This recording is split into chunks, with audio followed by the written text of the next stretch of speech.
Hello students, पिछले lectures में हम पढ़ रहे हैं कबीरदास जी के दोहे, जिसमें हम जो है विरह के अंग वाला जो पोर्शन है वो पढ़ रहे थे, जिसमें हमने दो बार के कुछ दोहे पढ़ चुके हैं। आज हम उससे आगे पढ़ेंगे। आज का जो दोहा है वो है, कबीर तन मन यो जलिया, विरह अग्नि सू लागी, मृतक पीड़ न जानई, जानोगी यही आगी। जैसा कि हमें मालूम है कि विरह को अंग इस वाला जो टॉपिक है, इसमें कबीरदास जी ने अपनी विरहिणी आत्मा के विरह का वर्णन यहाँ पर किया हुआ है। तो इस दोहे में भी इसी विरह का ही इन्होंने यहाँ पर वर्णन किया है।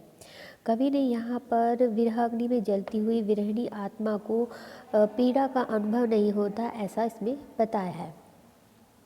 कहते हैं कबीर की विरह अग्नि में जलकर मेरा शरीर और हृदय जलकर जो है वो चेतना शून्य हो गए हैं। तन मन यो जलिया, कि मेरा शरीर और हृदय इस प्रकार जल चुके हैं कि वो चेतना शून्य हो चुके हैं।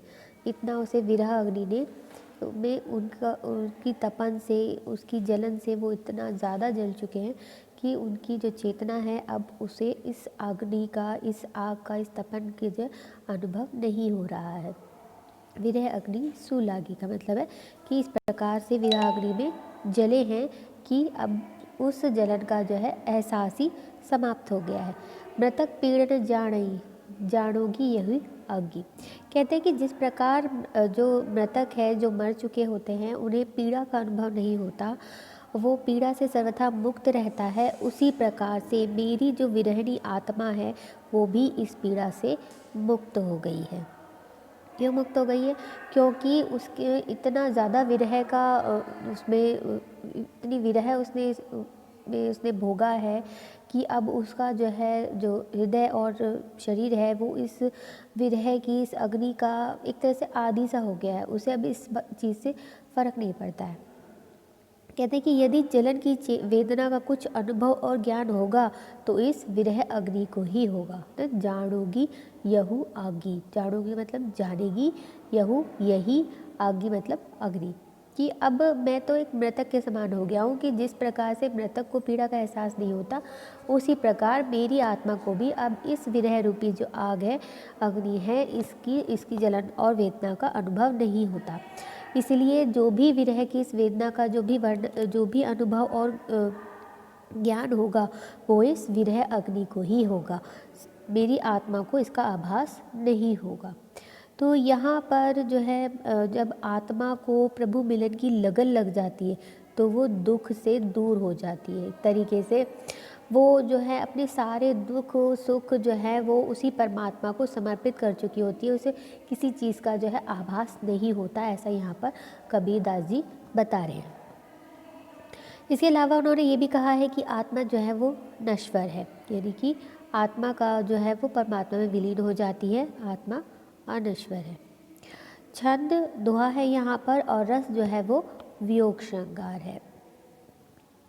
अब अगला देखते हैं। विरह भुवंगन तन बसे, मंत्र लागे कोई, राम वियोगी न जीवे, जीवे तो बौरा जाई।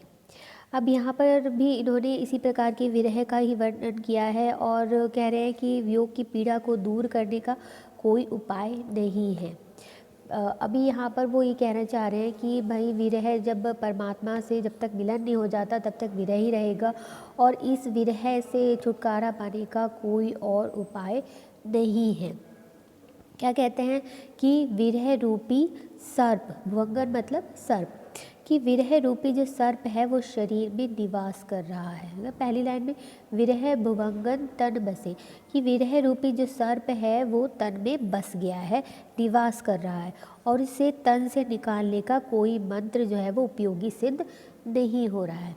पहले टाइम पे क्या होता था कि जो सांप वगैरह काटा करते थे तो सपेरे को बुलाया किया जाता था, और सपेरा जो है वो मंत्र फूंक के सांप को वापस बुलाता था और उससे दोबारा से अपना जहर जो है वो चुसवाया करता। तो वही चीज़ यहाँ पर इन्होंने बोली है कि विरह रूपी जो सर्प है वो तन में बस गया है और उसे निकालने के लिए कोई भी मंत्र जो है वो काम नहीं कर रहा है, कोई भी उपयोगी सिद्ध नहीं हो रहा है।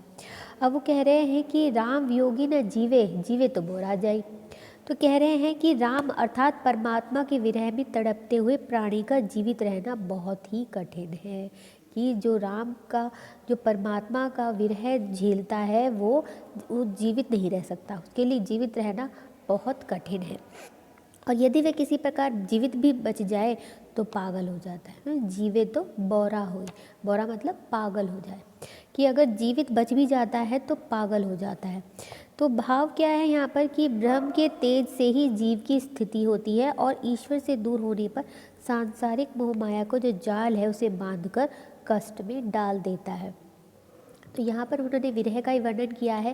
कहते हैं कि राम के वियोग में ये जो कोई भी जो है वो जीवित नहीं रह सकता, उसके लिए जीवित रहना बहुत कठिन है, और अगर जीवित किस प्रकार रह भी जाता है तो वो पागल हो जाता है, क्योंकि जो जीव की स्थिति है वो ईश्वर से दूर होने पर नहीं है, यानी कि मोह माया जो है वो उसे बांधकर कष्ट देती है, इसीलिए परमात्मा के पास ही सुख है।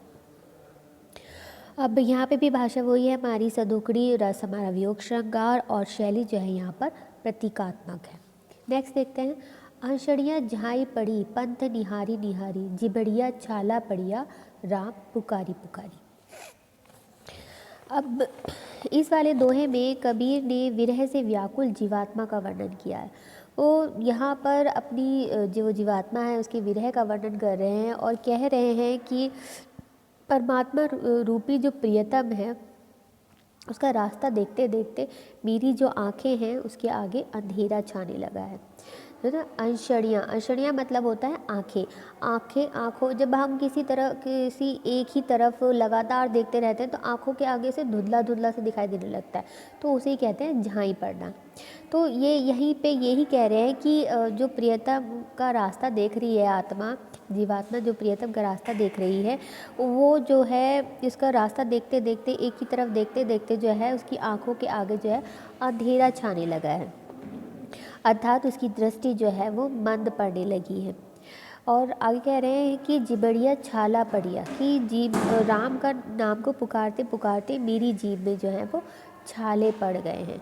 कि कहने का मतलब ये है कि मैं परमात्मा के दर्शन करने के लिए इतना अधिक व्याकुल हूँ, लेकिन अभी तक उसके दर्शन नहीं हुए हैं। उसकी वजह से उनका जो रास्ता देखते देखते मेरी आँखों के आगे अंधेरा छाने लगा है और उसका नाम पुकारते पुकारते मेरी जीभ में जो झाला पड़ गया, लेकिन फिर भी जो है मुझे उसके दर्शन जो है अभी तक नहीं हुए, लेकिन फिर भी मैं निरंतर उनके नाम को पुकार रहा हूँ, किंतु अभी तक उन्होंने दर्शन देने की कृपा नहीं की है।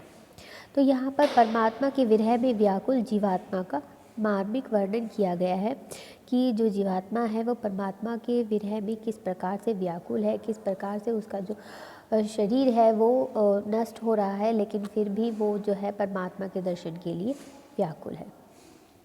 तो यहाँ पर एक रहस्यवादी विचारधारा का इन्होंने दिखाया है, प्रयोग किया है। अलंकार यहाँ पर पुनरुक्ति प्रकाश है और साथ में अनुप्रास, छंद दोहा और रस हमारा वियोग श्रृंगार। अब अगला देखते हैं, बिरहनी ऊथी पंथ सिरी पंथी बुझे धाए, एक शब्द कही पीव का कबन मिलोगे आए। अब इस जो दोहा है इसमें कबीरदास ने विरहणी आत्मा की विरह व्याकुलता का वर्णन किया है। विरह का ही वर्णन हो रहा है क्योंकि जैसे उसका नाम ही शीर्षक यही है विरह को, तो इसके अंतर्गत सारे जो दोहे हैं वो विरह से संबंधित ही हैं।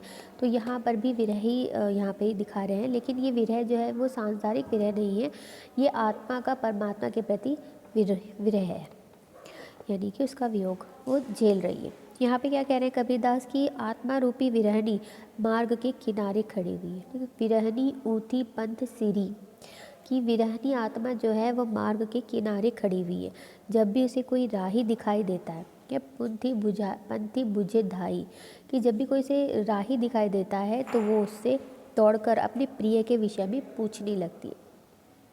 पहले के टाइम पे क्या था कि बहुत सारे जो संचार के साधन नहीं हुआ करते थे, जो भी राही जो हैं, जो पथिक जो हैं वो जाते थे इधर से उधर, वो ही जो है एक गांव से दूसरे गांव तक संदेशा भी पहुंचा दिया करते थे। तो इसी तरीके से विरहणी आत्मा जो है एक मार्ग के किनारे खड़ी हुई है, जो भी इधर से गुजरता है तो उससे अपने प्रियतम प्रिय का जो वो विषय में उसके बारे में पूछने लगती है।